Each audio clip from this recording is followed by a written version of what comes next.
بسم اللہ الرحمن الرحیم۔ عزت مآب وزیر اعظم پاکستان، چیئرمین سینٹ، اسپیکر قومی اسمبلی، وفاقی وزراء، امبیسڈرز فرام فرینڈلی کنٹریز، معزز اراکین parliament, chairman joint chief of staff committee, services chiefs, خواتین و حضرات اور اس تقریب کی آن شان اور جان شہدائے وطن کے عظیم لوائقین، السلام علیکم۔ یوم دفاع اور شہداء کی مرکزی تقریب کے اس موقع پر میں آپ سب کو خوش آمدید کہتا ہوں۔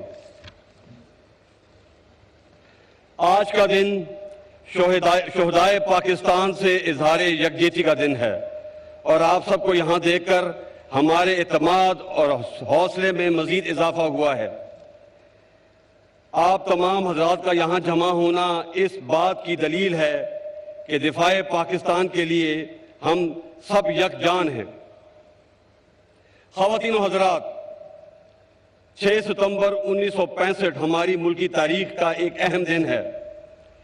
یہ وہ دن ہے جب دفاع وطن کے لیے افواج پاکستان نے پوری قوم کی بھرپور حمایت کے ساتھ ایک مکار دشمن کے دانت کھٹے کیے۔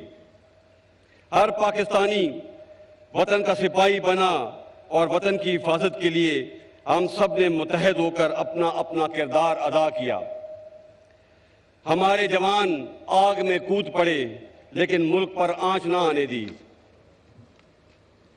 ستمبر 1965 کی جنگ میں قوم کے عزم اور بہادری کی داستانیں آج بھی ہمارے لیے مشعل راہ ہیں اور ہمارے جوان آج بھی اس جنگ سے انسپریشن ڈرا کرتے ہیں۔ حاضرین کرام، 1965 اور بالخصوص 1971 کی جنگوں سے ہم نے بہت کچھ سیکھا۔ روایتی جنگ کے خطرے کے پیش نظر اپنی دفاعی صلاحیتوں کو مزید مضبوط کیا، حتیٰ کہ مشکل معاشی حالات کے باوجود اور قوم کی بھرپور تعاون سے ہم ایٹمی طاقت بنے، جس سے ملک کا دفاع ناقابل تسخیر ہو گیا۔ لیکن پھر شروع ہوا غیر روایتی جنگ کا دور۔ پچھلی 2 دہائیوں میں دنیا بھر میں دہشت گردی کی لہر اٹھی، جنگ کی ساخت اور کردار بدل گئے۔ بدقسمتی سے پاکستان بھی اس تبدیلی اور جنگ کا نشانہ بنا۔ ہماری افواج اور قوم نے اس جنگ کو لڑتے لڑتے اور قربانیاں دیتے ہوئے سیکھا۔ اس دوران ہم پہ دہشت اور خوف مسلط کرنے کی کوشش کی گئی۔ ہمارے گھروں، اسکولوں، عبادت گاہوں، تفریح گاہوں اور ملکی قائدین پہ حملے کیے گئے۔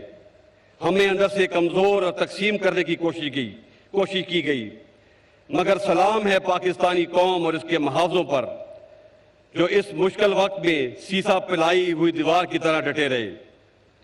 دہشت گردی کے اس ناسور کا ہم سب نے مل کر بھرپور مقابلہ کیا ہے اور بے مثال کامیابیاں حاصل کی ہیں۔ اس جنگ میں تقریباً 76,000 سے زائد پاکستانی شہید اور زخمی ہوئے۔ قومی خزانے پر بوجھ اور املاک و جائیداد کو نقصان اس کے علاوہ ہے۔ ہمیں تمام پاکستانیوں کو خصوصاً قبائلی علاقے بلوچستان اور کراچی کے عوام کا شکر گزار ہونا چاہیے، جن کے تعاون اور قربانیوں کے بغیر یہ کامیابی ممکن نہیں تھی۔ اس کامیابی کو حاصل کرنے والے قوم کے ان شہیدوں اور غازیوں میں مسلح افواج، رینجرز، فرنٹیئر کور، پولیس اور سیولین سب شامل ہیں۔ ان لازوال قربانیوں کو یاد رکھنے اور سلام پیش کرنے کے لیے 2014 سے ہم یوم دفاع کے ساتھ یوم شہداء بھی مناتے ہیں۔ یاد رکھیے، زندہ قومیں اپنے شہداء کو کبھی نہیں بھولتی، اور جو قومیں اپنے شہداء کو بھول جاتی ہیں وہ مٹ جایا کرتی ہیں۔ ہمارے شہداء نے دفاع وطن کی خاطر اپنا آج ہمارے بہتر مستقبل کے لیے قربان کیا۔ ہم اپنے ان شہید عظیم شہیدوں کی قربانیوں کا کوئی دنیاوی بدل تو نہیں دے سکتے، مگر میں آپ کو یقین دلاتا ہوں کہ ان کا خون رائے گا نہیں جائے گا، اور ہم پاکستان کو امن کا گہوارہ بنا کے دم لیں گے، اور مزید برآں لہو جو سرحد پہ بہہ چکا ہے، لہو جو سرحد پہ بہہ رہا ہے، ہم اس لہو کا حساب لیں گے انشاءاللہ۔ خواتین و حضرات، ہم پچھلی 2 دہائیوں میں بہت سے مشکل دور سے گزرے ہیں، ہم نے بہت سی قربانیاں دی ہیں، مگر کام ابھی ختم نہیں ہوا، جنگ ابھی جاری ہے، ابھی ہمیں دائمی امن کی اصل منزل پر پہنچنا ہے، ملک کی تعمیر و ترقی کو یقینی بنانا ہے اور اسے اس مقام تک پہنچانا ہے جہاں دشمن دوبارہ ہمیں میلی نظر سے نہ دیکھ سکے۔ اس کے لیے ہمیں دفاعی تیاری کے ساتھ ساتھ ملک کی تعمیر و ترقی کے لیے بھی بھرپور کام کرنا ہے۔ یاد رکھیے، اس جنگ کے ساتھ ساتھ ہماری دوسری جنگ بھوک، افلاس، غربت اور ناخواندگی کے خلاف بھی اسی تیزی سے جاری رہنی چاہیے، لیکن ہم اپنے اس ارادے میں اسی صورت میں کامیاب ہوں گے جب ہم متحد رہیں گے، اپنی ذات سے بالاتر ہو کر ملک کے لیے سوچیں گے۔ کوئی فرد ادارے سے اور کوئی ادارہ قوم سے مقدم نہیں۔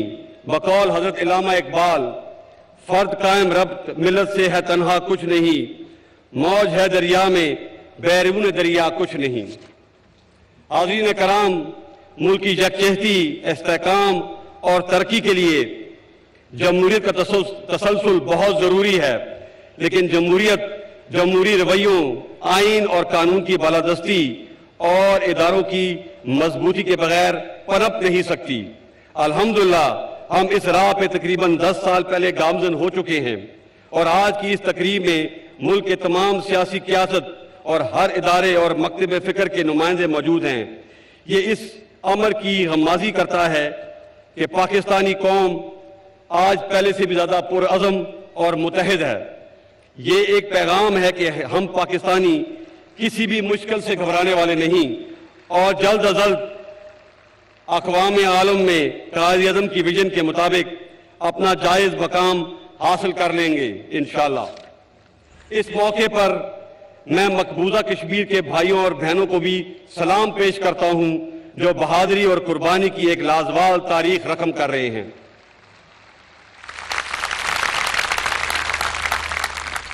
خواتین و حضرات، آخر میں ایک بار پھر آپ سب کو خصوصاً قومی قیادت کا شکریہ ادا کرتا ہوں اور شہدائے وطن اور ان کے لواحقین کو سلام پیش کرتا ہوں۔ پاک فوج زندہ باد، پاکستان پائندہ باد۔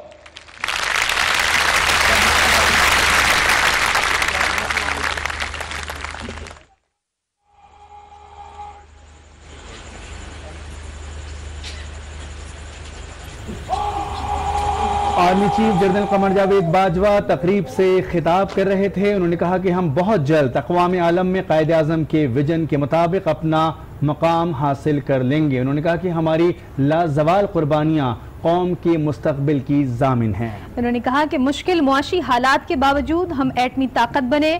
1965 اور 71 کی جنگوں سے ہم نے بہت کچھ سیکھا ہے۔ آئین اور قانون کی بالادستی اور اداروں کی مضبوطی کے بغیر پنپ نہیں سکتی۔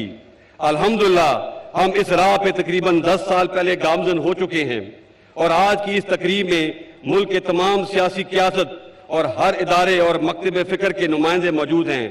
یہ اس امر کی غمازی کرتا ہے کہ پاکستانی قوم آج پہلے سے بھی زیادہ پرعزم اور متحد ہے۔ یہ ایک پیغام ہے کہ ہم پاکستانی کسی بھی مشکل سے گھبرانے والے نہیں، اور جلد از جلد اقوام عالم میں قائد اعظم کی ویژن کے مطابق اپنا جائز مقام حاصل کر لیں گے انشاءاللہ۔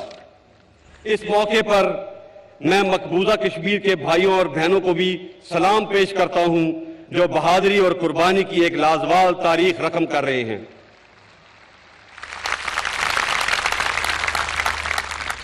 خواتین و حضرات، آخر میں ایک بار پھر آپ سب کو خصوصاً قومی قیادت کا شکریہ ادا کرتا ہوں اور شہدائے وطن اور ان کے لواحقین کو سلام پیش کرتا ہوں۔ پاک فوج زندہ باد، پاکستان پائندہ باد۔